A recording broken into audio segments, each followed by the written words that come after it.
సుధ తలెత్తి సంధ్య వంక చూచింది. సంధ్య, నువ్వు వయసుకు చిన్నదానివైనా ఎన్నో విషయాలు తెలుస్తాయి. ఎవరి వద్ద నేర్చుకున్నావు? చిన్నగా నవ్వింది సంధ్య. సుధను సరిగ్గా కూర్చోబెట్టింది.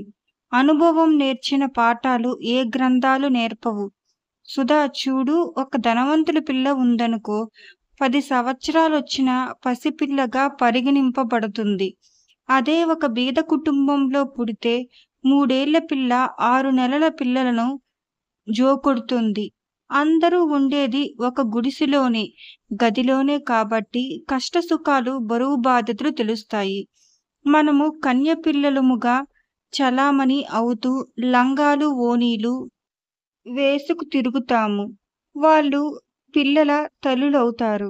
మన వయసు వాళ్ళు నేను పెరుగుతూ ఉంటే నాతో పాటు కష్టాలు, బాధ్యతలు పెరుగుతూ వచ్చాయి. సుధ ముంగురులు సరిచేసి ఉత్తరం పైన సంతకము తీసుకుని వచ్చేసింది.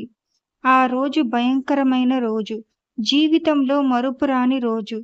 సాయంత్రం 6 గంటలకు ప్రకాష్ బయటికి వెళ్ళిపోయాడు. మరో అరగంట ఆగి సుధ తొందర పడుతుందేమో త్వరగా బయటకొచ్చి రిక్షా వేసుకొని అశోక్ ఇంటికి అడ్రస్ చెప్పింది. అక్కడున్న గేటు పైన నంబర్ చూస్తూ ముందుకు సాగింది. అశోక్ ఇల్లు తేలికగానే దొరికింది. కార్ పార్క్ చేయబడి ఉంది. గుండె కొట్టుకుంటుంది. అడుగులు తడబడుతున్నాయి. అతి నెమ్మదిగా మెట్లు ఎక్కుతుంది. మొదట నీడను చూచి అరవబోయింది. నిలద్రొక్కుకుంది. పనివాడు వస్తున్నాడు. ఎవరు? ఆశ్చర్యంగా చూచాడు. అయ్యగారి కోసం. ఆయనున్నారా? ఇప్పుడే బయట నుండి వచ్చాడు. ఇంట్లో ఒక అమ్మ ఉంది. మీరెందుకు? సిగపట్ల భాగోతం అవుతుంది. వెటకారం చేశాడు వాడు. ఇంకా చాలా మంది వస్తారా? అదే ఆడవాళ్ళు. చాలా మందో కొద్దిమందో. నేనుండను. రేపే వెళ్ళి పెద్దదొరతో చెప్తాను. అంతూ పంతూ లేదా నాటకానికి? చూస్తే చదువుకున్నారు. తూ పెట్టింది. అనుభవస్య ఉమ్మేశాడు. అతనంటే మగవాడు. ఈ ఆడపిల్లలెందుకు? సిగ్గులేదు. సంధ్యవంక అసహ్యంగా చూచాడు. లోన నుండి మాటలు వినరావటంతో అటు వెళ్ళి నిల్చుంది. అశోక్, ఇక మనము త్వరగా పెళ్లి చేసుకోవాలి. ఏమిటి డార్లింగ్, పెళ్ళి అని కలవరించి పోతున్నావు? పెళ్ళంటే మనల్ని మనము బంధించుకుంటున్నామన్నమాట. ఇప్పుడు మనకేం లోటు? హాయిగా స్వేచ్ఛగా ఉన్నాము.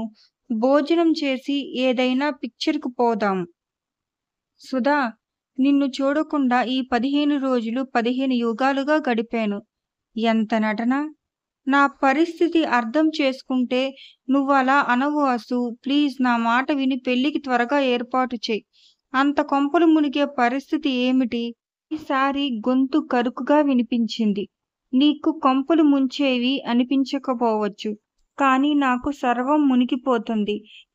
మనము తల్లిదండ్రులు కాబోతున్నాం. అలా దెబ్బతిన్నట్టు చూస్తావే? నిజం అసు. సుధ గొంతు పూడుకుపోయింది. ఏమిటి నువ్వు అంటున్నది?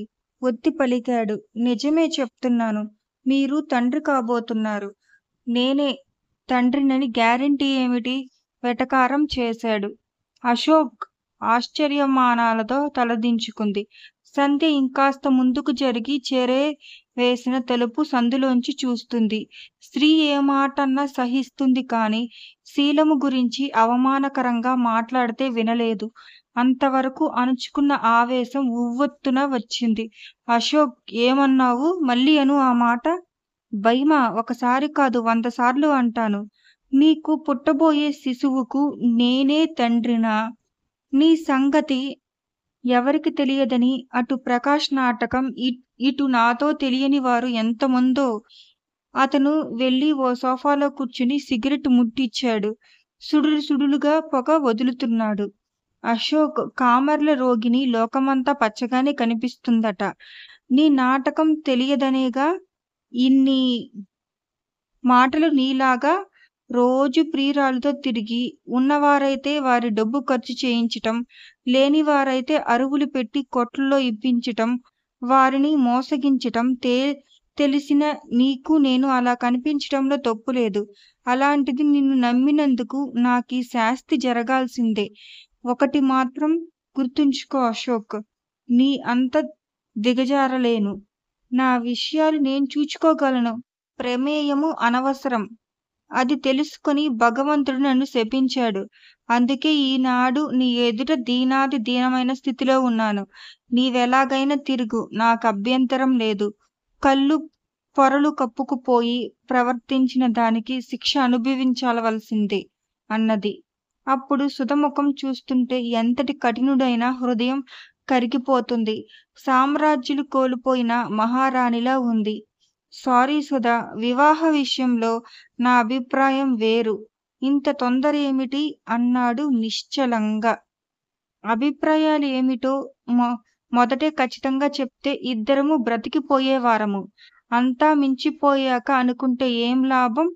నాకు లాభమే. పురుషుడు స్త్రీని లొంగదీసుకోవటానికి ఎన్నో బొంకుతాడు. అవన్నీ నమ్మమని నిర్బంధ పెట్టలేదే. నా భార్యగా నీలాంటి వారు కాదు, అనుకువగా అమాయకంగా సర్వం నాకర్పించి నా సమక్షమే స్వర్గం అని గడిపే స్త్రీ కావాలి అన్నాడు.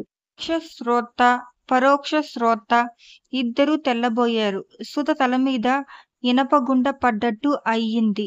ఇది విడమర్చి తన కొచ్చిన మచ్చ మాపుకోవాలి. అశోక్, నువ్వన్నది నిజమే. తమ చెప్తారు. నమ్మటం నా బుద్ధి తక్కువ. నిన్ను కోరుకుంటాను కాదు, ఎన్నో యాచిస్తున్నాను. నా మర్యాద మంట కలపకు. పరువులో పలుచన చేయకు. వీడియోను ఆస్వాదించినందుకు ధన్యవాదాలు. ఇంకా ఎక్కువ భాగాలు చూడాలంటే సబ్స్క్రైబ్ చేయండి. మీ అభిప్రాయాలను కమెంట్లో పంచుకోండి. తరువాతి భాగంలో కలుద్దాం.